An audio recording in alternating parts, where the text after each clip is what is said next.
This episode, I'm joined by Brad Baumgartner to discuss his book, Weird Mysticism, Philosophical Horror and the Mystical Text, alongside discussions on Georges Bataille, Thomas Ligotti, and Émile Cioran. I'd like to say a big thank you to my paying patrons and subscribers for making all of this work possible, and if you'd like to support the podcast, please find links in the description below. Otherwise, please enjoy. So, Brad Baumgartner, thanks for joining me on Emetics podcast. We are going to be discussing your 2021 text, Weird Mysticism, Philosophical Horror and the Mystical Text. And this is a book which focuses on three writers, three thinkers, Thomas Ligotti, Georges Bataille, and Émile Cioran, E.M. Cioran.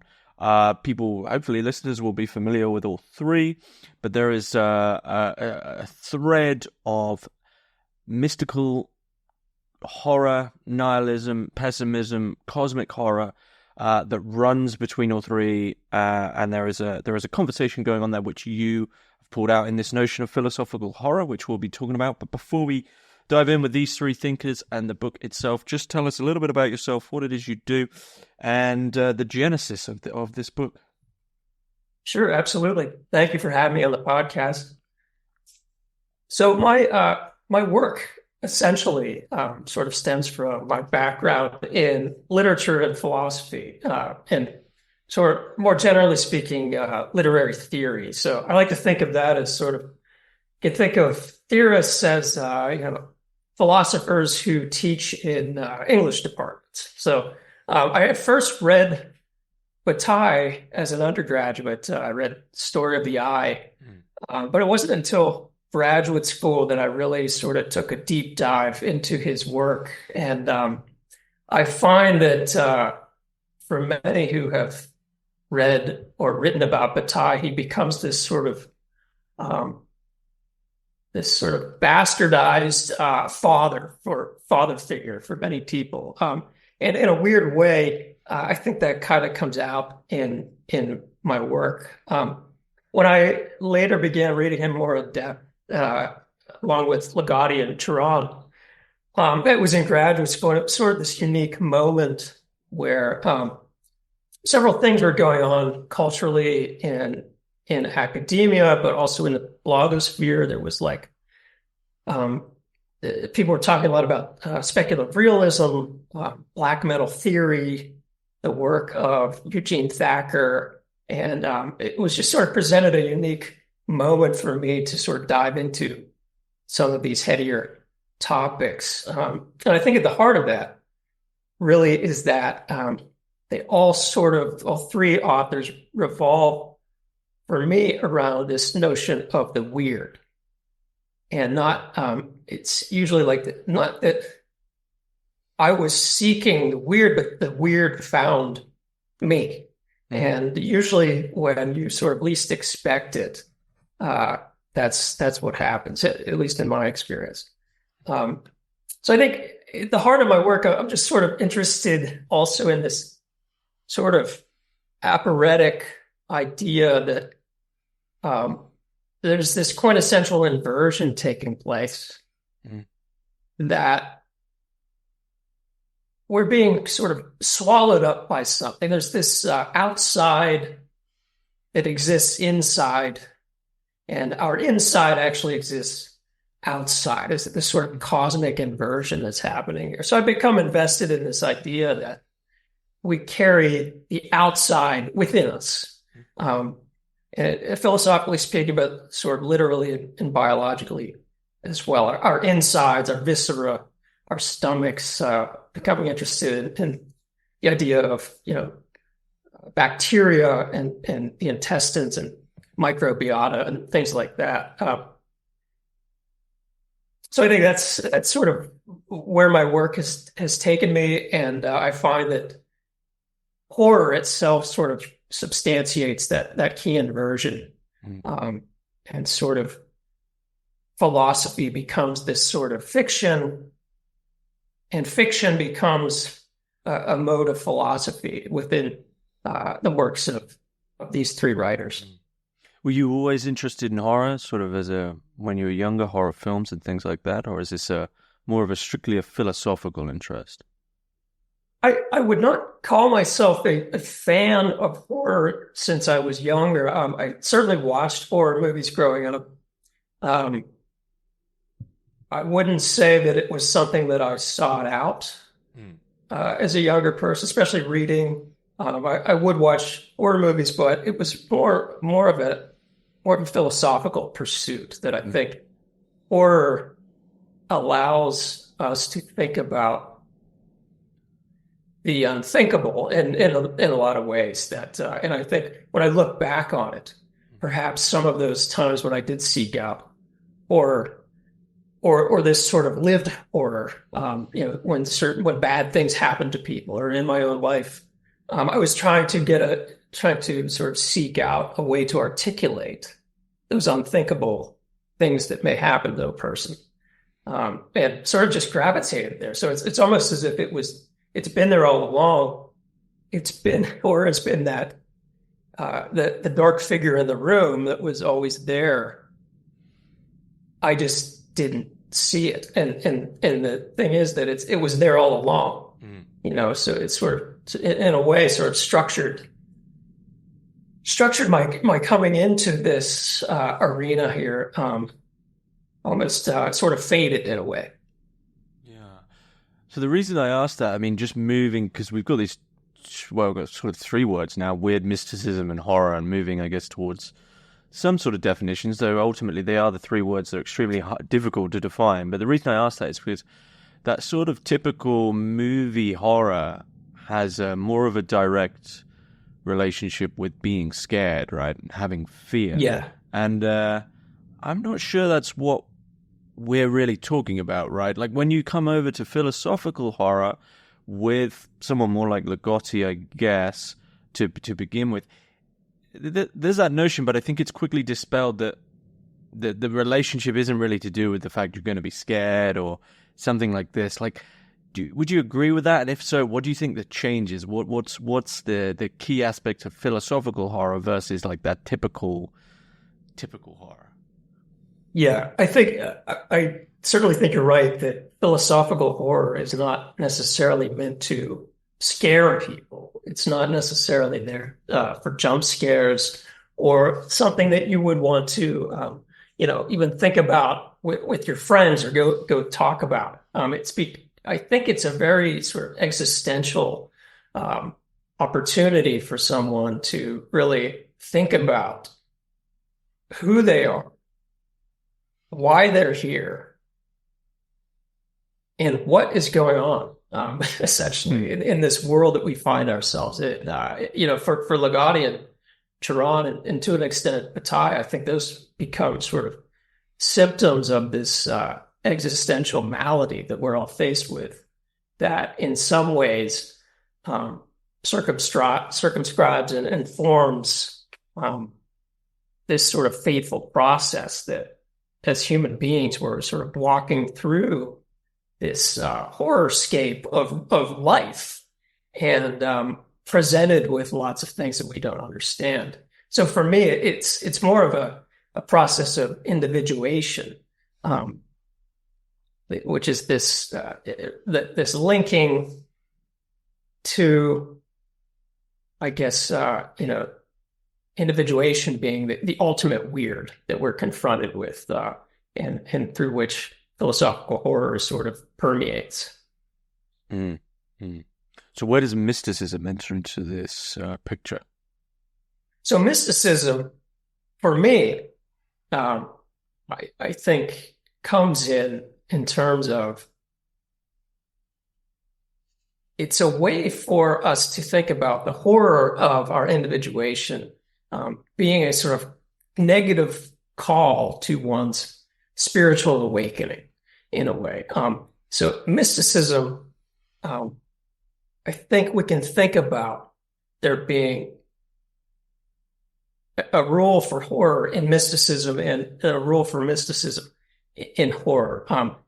For instance, we can think about the relationship between mysticism and horror, finding expression in medieval mystical texts.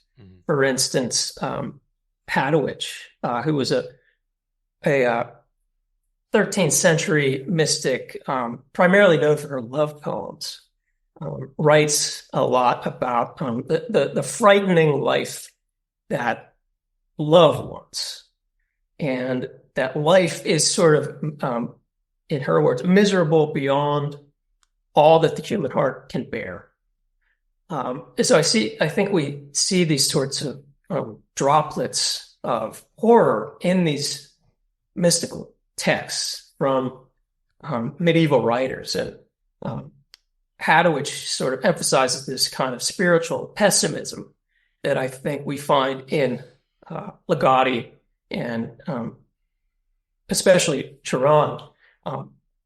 And for the mystics, it's usually the divine love, at least for Hadowich, remains unsatisfied. And so you live a life filled with horror if you're called to this life of love, essentially, trying to find God, trying to find divine union with love is itself kind of an ineffable thing that is frightening. And I think that the role of mysticism sort of has its seed in these medieval texts and finds its way working out in the more modern texts with the three authors that I write about. So before I go forward into this, because you draw on apophatic theology and the two ways that can sort of be viewed in relation to the discussion that we're having, there's something I want to draw in there, because my personal favorite, if I sort of had to pick one of Cioran's books, is actually Tears and Saints.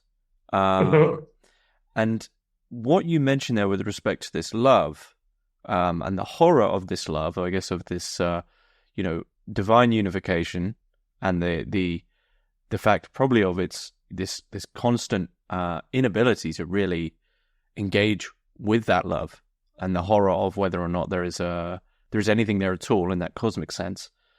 It seems to me, I don't know if you'd agree, it's just a question that sort of haunts me in terms of Cioran. Do you see Cioran as, I think specifically in that book as well, but elsewhere, even though he speaks in an extremely nihilistic tone, is at times arguably antinatalist, he still seems to me to be in that battle. Like there's still this seed of love somewhere in his work that he just about can't let go of. And love in the sense that you mentioned it there.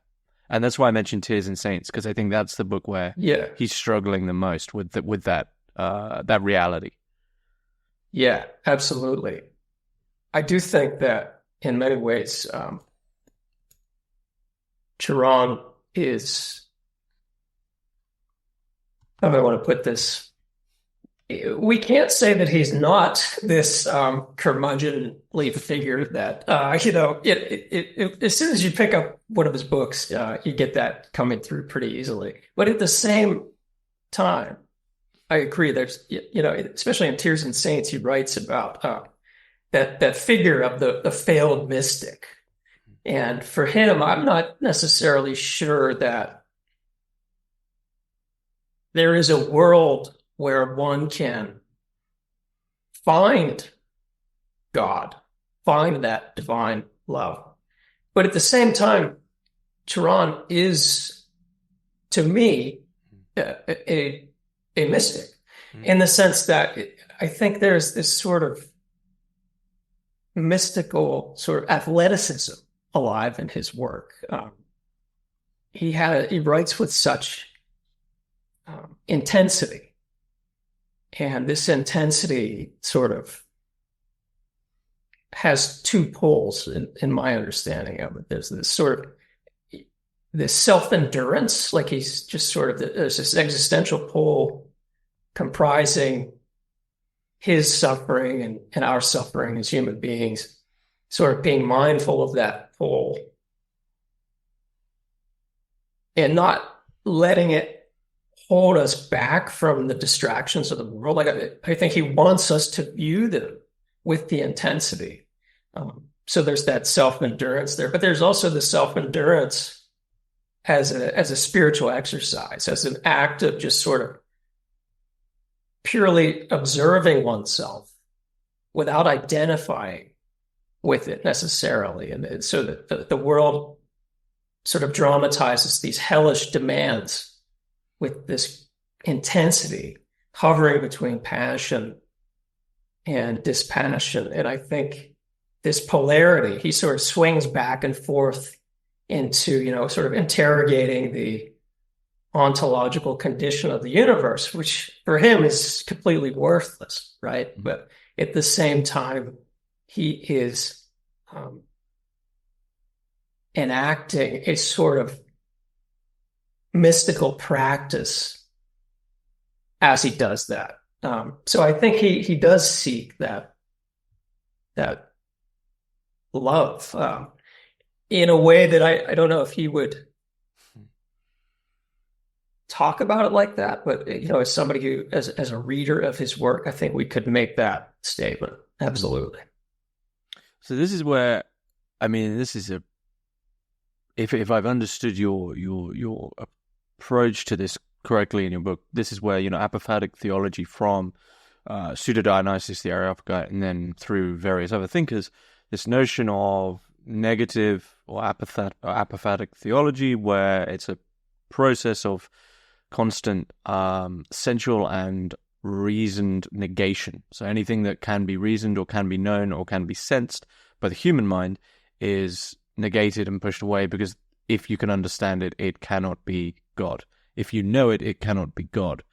But within this space, one thing, at least this is my own reading of what you are in your own book, there's sort of two sides to this nothingness that one heads towards. On the one hand, you may very well end up vectoring towards what is traditionally known as God and have an experience like St. John of the Cross, right, had, or something along these lines. But at the same time, this vector may just be heading into like a negation that heads quite literally towards just a void. So the two sides to this negative theology, there's two forms of horror, and I think perhaps in someone like Bataille, we actually see what can practically happen if the results are that God doesn't appear, right? So he biographically is to become, was it as a Dominican, I think?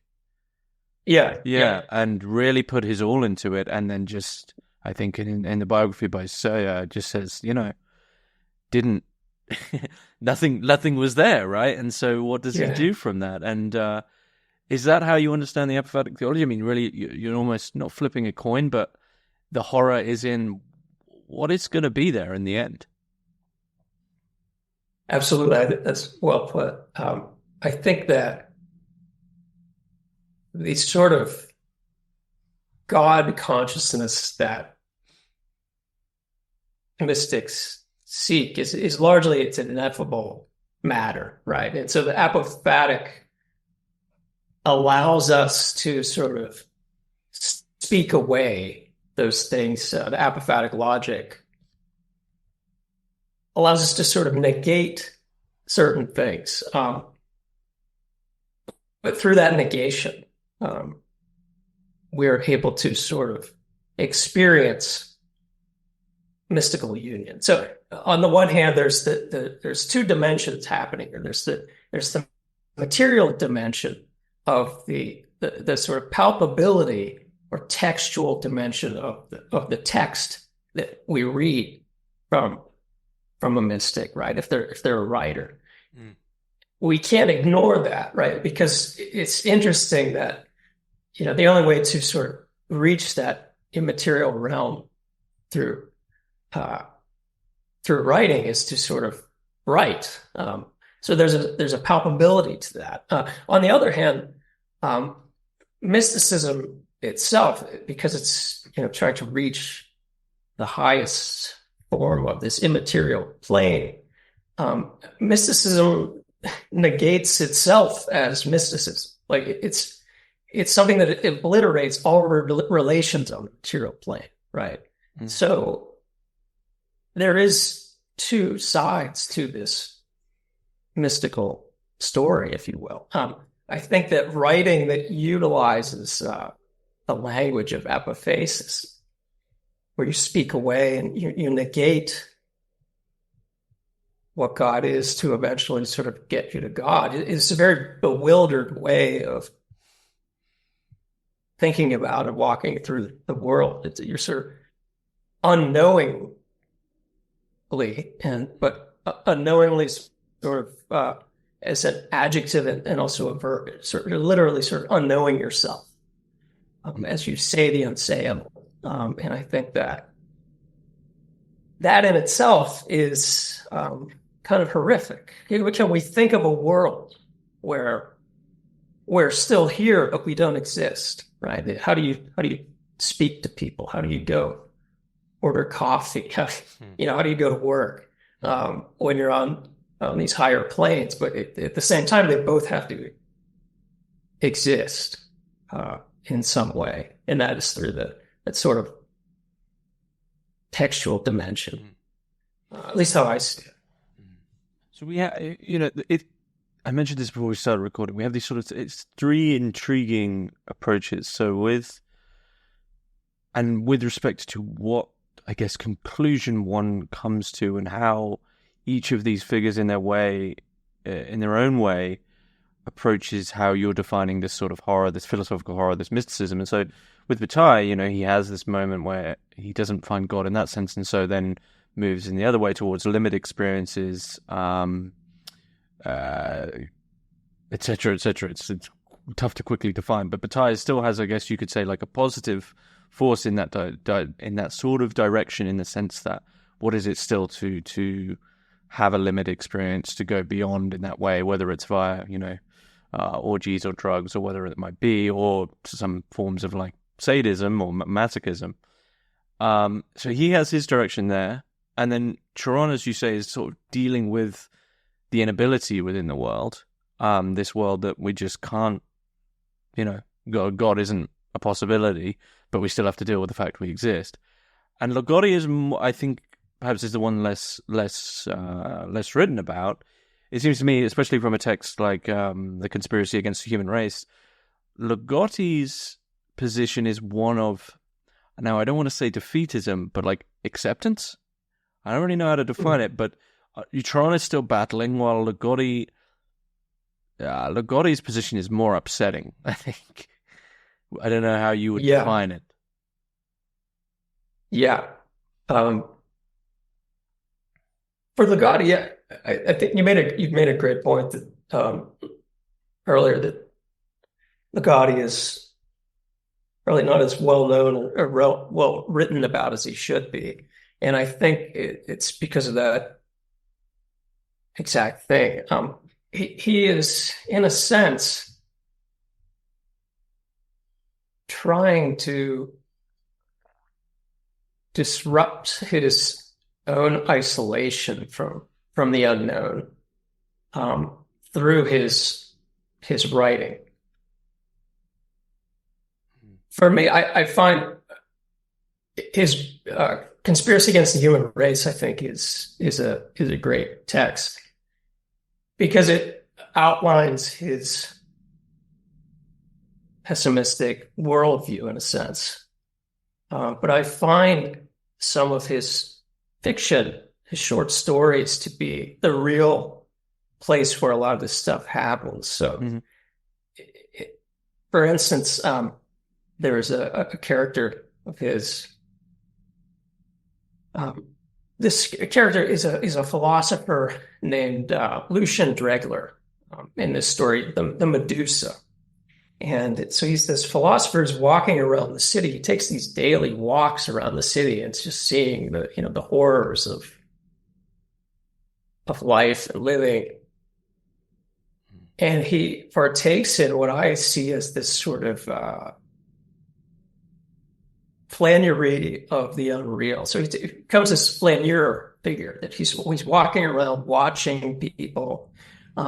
These are sort of taking these hauntological walks amongst other people, and yet he is the one, Lucian Dregler is the one who can sort of sense the pure annihilation that is like sort of coming for everybody, which is this horror of for Ligotti, I think horror is always the horror of this sort of macabre unreality. And for whatever reason, this philosopher figure in his story, the Medusa, it sort of gets a sense of this, as if he is walking faithfully along these paths into his own annihilation. And that is essentially what happens at the end of the story. I won't give too much away for listeners who want to go read it. It's a great story, but he attempts to sort of think this unthinkable realm, and for him, it's a limitation, but it's also this sort of glue that holds everything together. And for Ligotti, I think, as he would put it, we can hide from horror only in the heart of. So that for Ligotti, what these limitations are things that he sort of latches onto. There's also a sense with Ligotti that we're just puppets, right? That we're just puppets on strings. A sense of both biological and the sense of maybe Darwinian, but just a very, some would once again say it's defeatist, but a determinism. His characters and he himself, it seems the way he writes, it's just an acceptance that you're just being pulled by some strings. Yeah, absolutely. Yeah, the defeatist sense that you point to here, I think, is a great thing to think about. In some ways, I think what Ligotti really shrewdly does in his work is that he sort of points to this, again, like a sort of a two sides of the same coin, in which consciousness and horror are sort of conflated. So we can think about this as like the horror as consciousness and the horror of consciousness. For Ligotti, I'm not necessarily sure that he sees a difference between the two, right? So it's, in a way, we are puppets in this, in his world, right? We don't necessarily have a say in that. We can't think our way through it. And the more that we understand or perceive our plight as human beings, the more that we'll find even more fodder for horror. The more incomprehensible things become. The more that this sort of state of, nocturnal defeatism is actually sort of a state of imminence. It's there's nothing to wake up to, and if there were, we wouldn't be able to understand what that reality looks like. So we're sort of lost in this unreal dimension that is as real as it could be, really. I mean, along the Ligottian line, because I know he's directly influenced by Zappa, do you see consciousness as in the words of Rust Cole from True Detective, do you see consciousness as a tragic misstep in evolution? That's the real tragedy? It's an interesting way to put it. That's a great show as well, Rust Cole. Ironically, in the last few days, I've been watching, in a different note, Lovecraft Country, which I had heard about but never really got to watch. But in terms of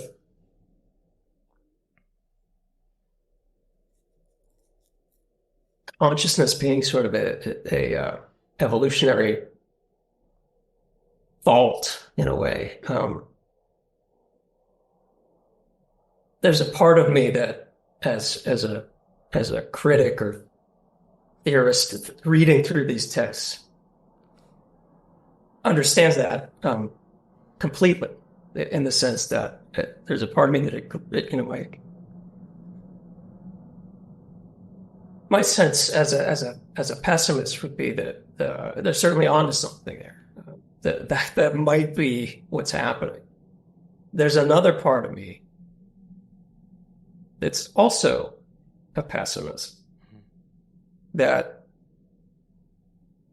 thinks that there's something inherently optimistic about that, in the sense that, pessimism is maybe at its root, maybe the purest form of optimism, if we want to go there. And in that way, if consciousness is something that went haywire, then there is something in that might allow us to understand what's beyond consciousness. And in that way, perhaps it is a sort of this evolutionary characteristic that sort of came out of nowhere, literally. I mean, and I mean that in the philosophical sense, like it just sort of ex nihilo, just sort of came out of like our consciousness just came out of nowhere. But we don't know how to get back to nowhere. So I think maybe that is what, in their own unique ways, these writers are trying to do, is trying to get back to, Nowhereville, wherever that is. Something interesting something you mentioned that draws on something else that's going on in your text, and it's a question that's sort of another question that I think about a lot. You mentioned this idea from Ligotti, to wake up and there is nothing, or as he'd say, to paraphrase, nothing to be done, no one to be, there. But I would focus on what you said about this notion of to wake up, because to me that brings to mind this.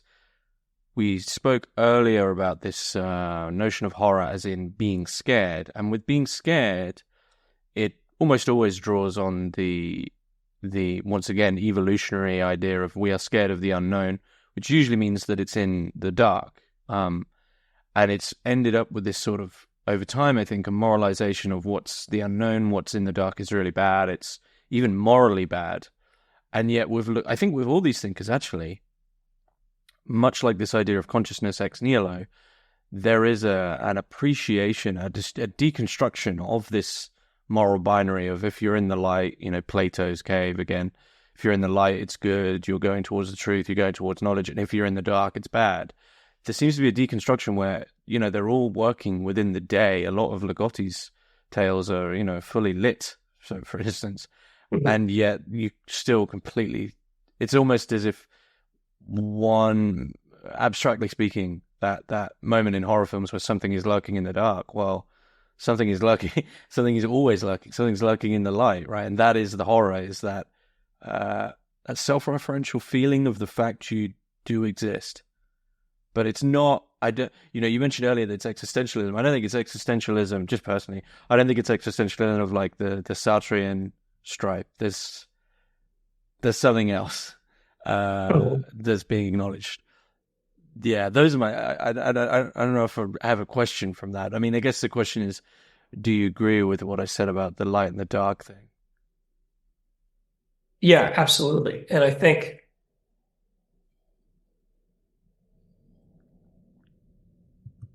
as human beings, we do like to sort of moralize light and dark.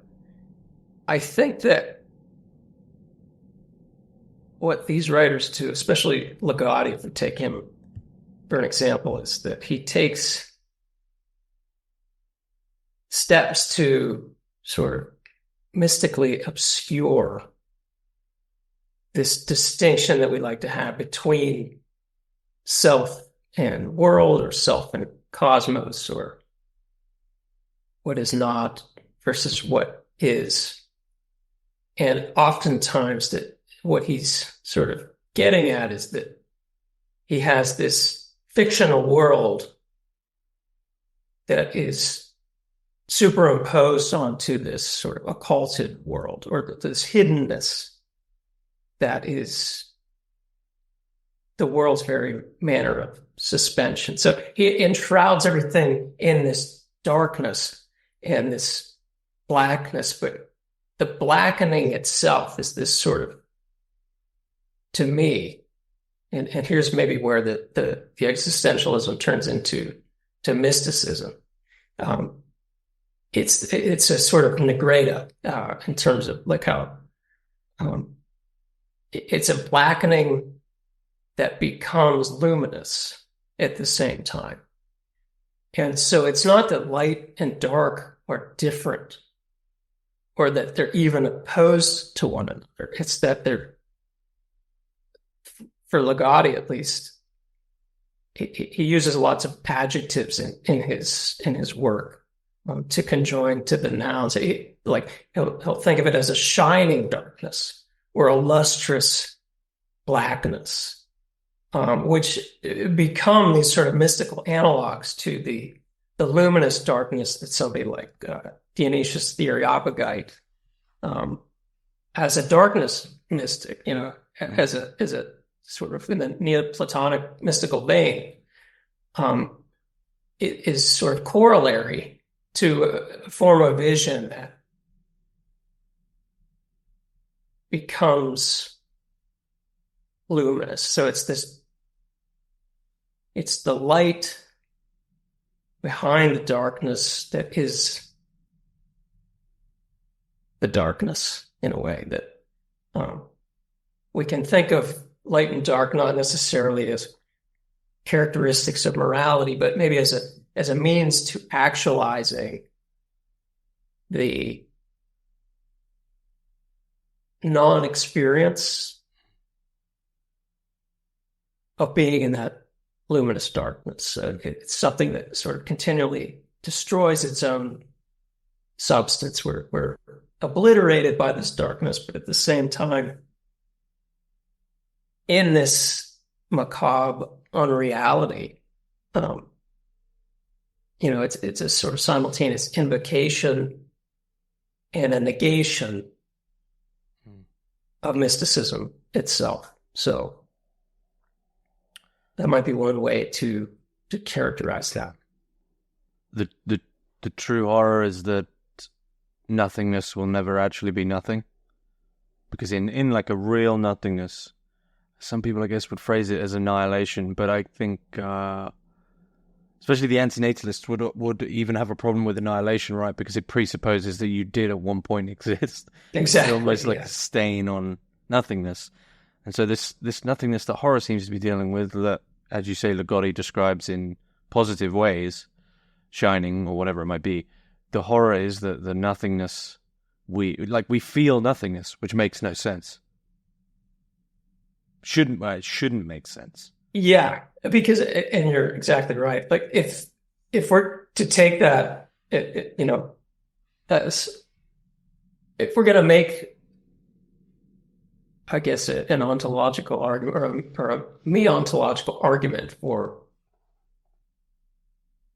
the existence or non-existence of nothingness, that you can't, and this is something maybe that the mystics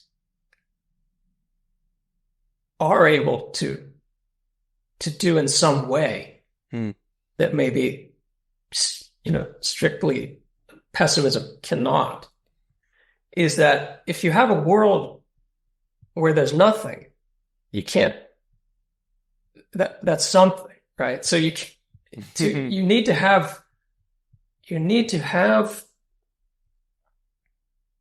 a place where nothing exists, not even nothing, right? So it's like, and here's where we get tied up in our own little tricks as human beings. Like we get tongue-tied thinking about these sorts of things, which is another sort of call to this aphoretic way of thinking about them, right? Because how does one think about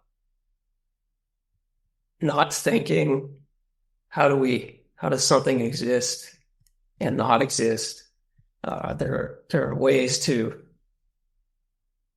talk about it in in the way that we're talking about it now. But if you're really taking up the practice of self-obliterating yourself,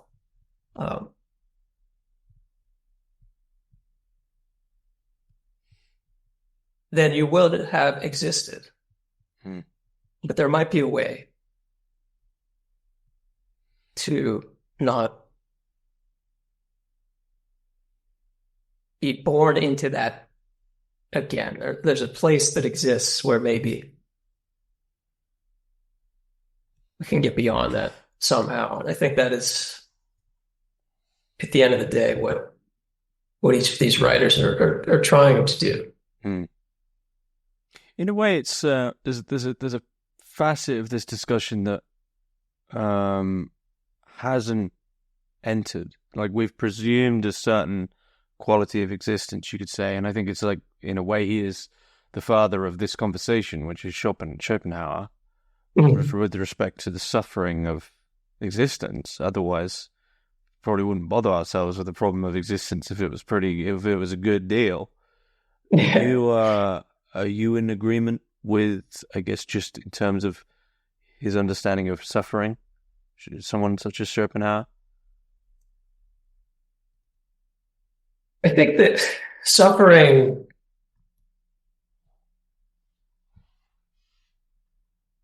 in many ways it opens up a can of worms, in the sense that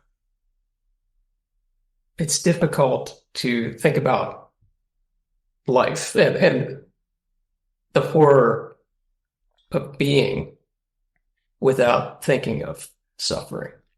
And to that extent, I do agree that suffering, in the sense that Buddhism thinks about as well, as the first noble truth is that suffering exists. We're all suffering in some way. In that sense, however, if we think about Cioran and his relation to sort of the idea of pessimism, but also the school of philosophical pessimism. One of the things I think he does is create, through his that self-enduring practice that he creates and writes about. In the book, I argue that he sort of does he has a Zen-like pessimism, in that he writes about suffering in a way that, if we understand the root of suffering, that's the call of, like the being called into this horrific space. He's essentially walking through hell. And I think we all are, in a way. That if we take that to its most intense place, where we can contemplate that and look at it with the intensity that he looks at it, that there might, and like just maybe a little bit of hope in that, that we might be able to, end some of that suffering. Do you see the other two thinkers, Bataille and Ligotti, ending up in their own places where there's a glimmer of not necessarily something optimistic, but something partial resolution, maybe non-divine salvation, something of that sort? I don't want to say a telos, because I think all of these thinkers are just, except it doesn't end. Yeah, absolutely. Do Ligotti and Bataille, do they finish up somewhere? So in the case of Bataille, and it's always difficult to think about Bataille, because he's one of these writers that, as soon as you think you have him pinned down, he'll wiggle out of whatever sort of conception that you put on him, right? So all of his writings, in the fragmentary style in which some of his books are written, and the way that he just sort of is always in this state of paradox. He's trying to find that. I don't know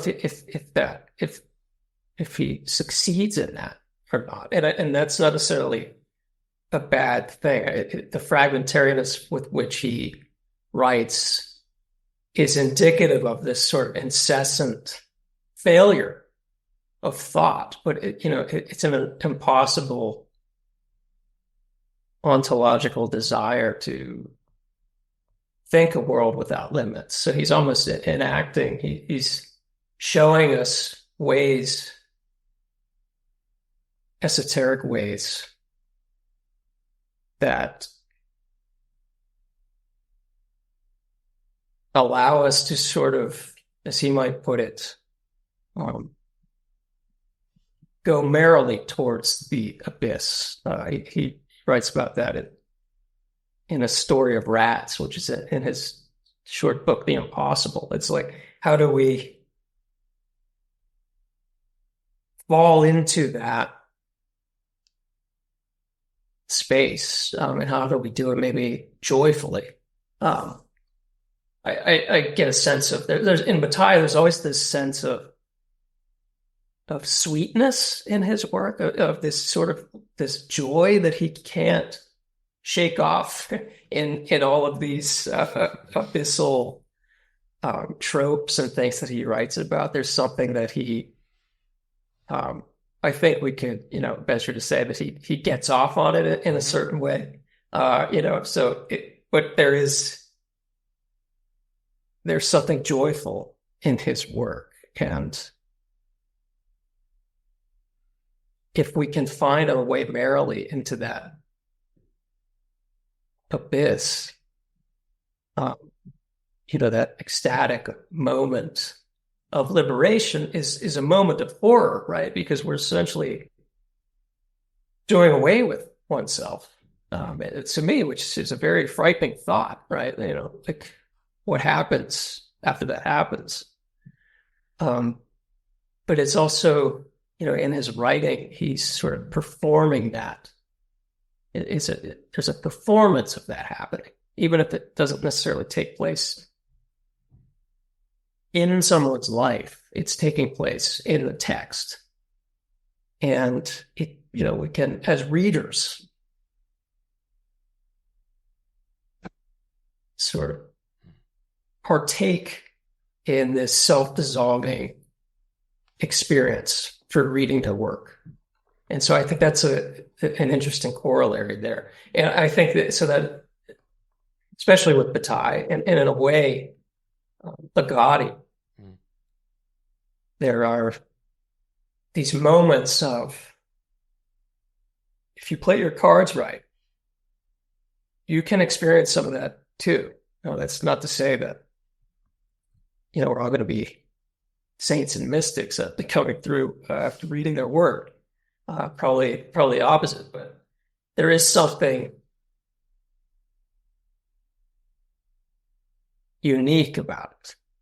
And I don't think that can happen in a lot of other life experiences. Sometimes reading and writing allow us to do things that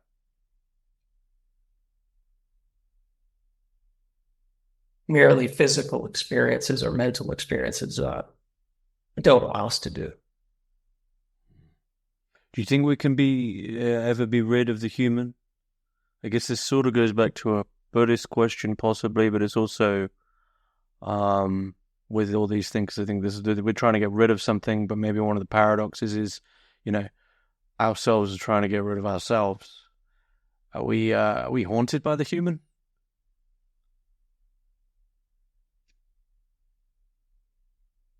I believe so. And, it's interesting. I think there's two ways we can think about that. On the one hand, there's a big part of me that isn't sure that we've ever been human, in the sense that human life in a lot of ways is very slippery. As soon as we try to define what it is, it sort of escapes us, at least theoretically speaking. It's almost like there's a ploy for something else happening here. It's like that fails to show itself. Yet, oddly enough, apophatic thinking and negation allow us to maybe think about what that means. On the other hand, if we are human, so let's make that an ontological argument for our humanity, then perhaps the only way to be rid of ourselves is to truly become fully human, which would be to engage in that mystical death, a mystical death that's so pure that we die before we die, which is something that we can think about. To ultimately become who we really are, we need to die before we die. And in that sense, the only way that I can think of to do that, through what I've read in mystical texts and in the text, that in a way, Ligotti, Bataille, and Cioran allow us to do this, I would argue, is through love, divine love, is that sort of inviolable wormhole that both is fear and leads straight through fear in a unique way. So I end the book with a poem by an 8th century Muslim saint and Sufi mystic, Rabia of Basri. And she goes on to sort of talk about that essential relation between mystical death and divine love, and maybe to be rid of the human. She's onto something here. So if you don't mind, I'm just gonna read it. It's just a few lines. Ironic, but one of the most intimate acts of our body is death. So beautiful appeared my death, knowing who then I would kiss. I died 1,000 times before I died. Die before you die, said the Prophet Muhammad. Have wings that feared ever touched the sun? I was born when all I once feared I could love. And that is perhaps where the next part of the story picks up in a way. And that might be something reserved for those who get to that space. To be rid of the human, would we even know it? That we're rid of the human? I'm not necessarily sure what that looks like or sounds like, but if we're to be rid of the human, I just have an inkling that love's got something to do with it. Is there anything you'd like to add about your book that you feel is key that we haven't touched upon? Maybe I had mentioned a little bit at the beginning about the idea of horror being intricately tied to this sense of weirdness, the weird. Mm-hmm. And one of the things that I tried to do is to go and look at the etymology of the word weird, and so the title of the book is actually, it's a portmanteau word or phrase. This weird mysticism. We typically don't think of them together, but I argue that Bataille, Cioran, and Ligotti are sort of doing this thing that I call weird mysticism. And the etymology of the word weird can mean a few things. The way that I think about it is it can, in Old English, weirden, it means to become, to turn or bend. And so we can think of the weird as this idea of becoming. And in a sense, individuation becomes the ultimate weird. It's like the fateful process through which and by which one becomes oneself. And horror is transgressive in the sense that the horrors of the divine, the horrors of the outside, are contingent on this idea of something that remains simultaneously and insidiously inside, which is our individuation. So weird mysticism just sort of comments on a very particular type of individuation that we could think of as John the Cross might think of it as like a dark night of the soul that was liberating and horrific. So I think Cioran might argue that we ourselves are the monster in the room, right? That the human being is that thing that should not be. And the horror of individuation becomes one's call to a spiritual awakening to a degree. So for me, it's this sort of the real horror that I think we're talking about is, at least according to Ligotti, in a sense, Cioran as well, the real horror are the people who are staying themselves without ever experiencing that intensity, without ever thinking through some of these things. It's like it's an ignorant horror. So that process of being plagued with our own individuation becomes a sort of contemplative horror that prescribes the death of the self as individuation's rite of passage in a way. So for me, that all, the weird, if the weird is this act of becoming ourselves, then we can go back and think, you asked if I had ever been into horror, growing up or as a kid. And I think we can think back to strange, horrific, out of the norm types of things that maybe happen to us in our lives as, a way of, if we look at it in the right way, could potentially be those things that are like leading us to where we need to go.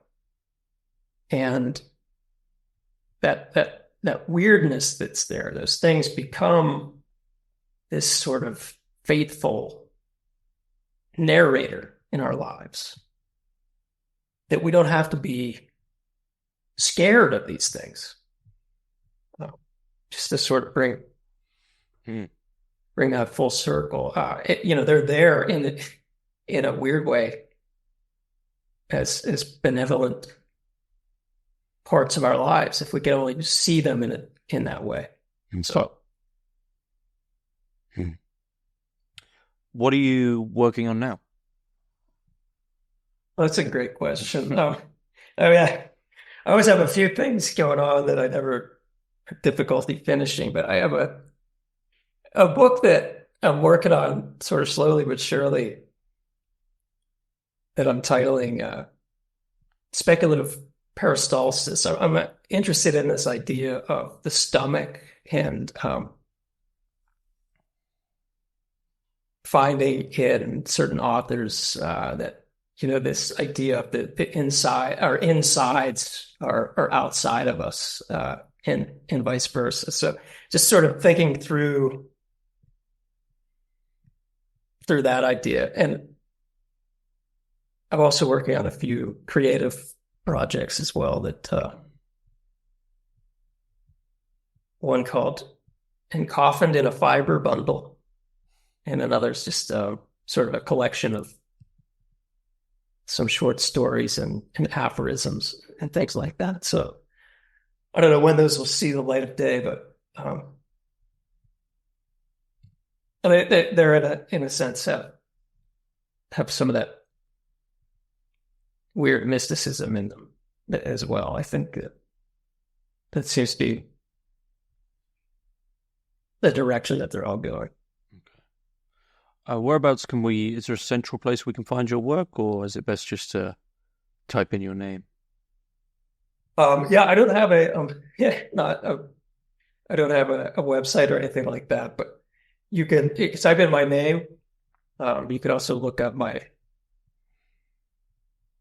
bio on the university website. I have some of the things linked there if you want to check them out. I haven't never got a Twitter or anything like that yet. So, well, I'll be sure to put links for Weird Mysticism in the description below for people who are interested in getting a copy of that. But other than that, I think that's a good place to finish up. Brad Baumgartner. I agree. Thanks very much. Thank you, James. You're doing the Lord's work at this podcast. We all appreciate it. So I thank you.